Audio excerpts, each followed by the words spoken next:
Paluluwagin ng Land Transportation Office ang no registration, no travel policy ngayong holiday season. Inilatag din ang e-patrol program ng LTO Region 4A para matulungan ang mga may-ari ng sasakyan na makapagrehistro. Alamin yan sa report ni Hazel Alviar.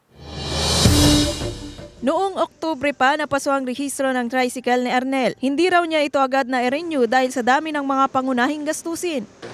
Inuuna yung pagkain, tsaka mga pangangailangan mga bata. Plano naman daw niyang mag-renew ng rehistro pero sa susunod na taon na raw niya ito asikasuhin.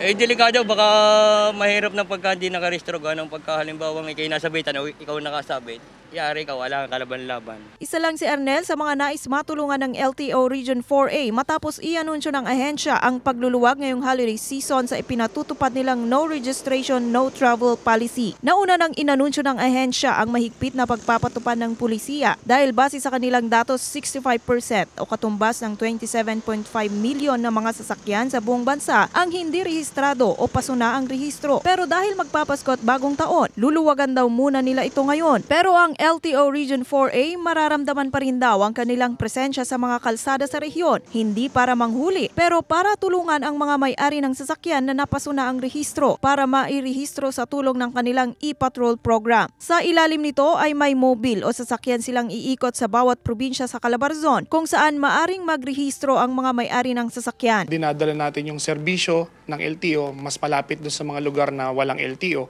So since medyo i-utilize natin, kasama na mismo ng enforcers natin yung e-patrol. So pag napara natin, hindi nakarehistro, meron silang chance na may mobile LTO tayo para ma-register nila on the spot. Panawagan ng ahensya na samantalahin ang pagkakataong ito na makapagrehistro na ng kanilang sasakyan dahil ika nga nila walang forever dahil pagsabit ng Enero sa bagong taon, muli nilang ipatutupad ang istriktong implementasyon nito. We are encouraging everybody na magrehistro ng sasakyan.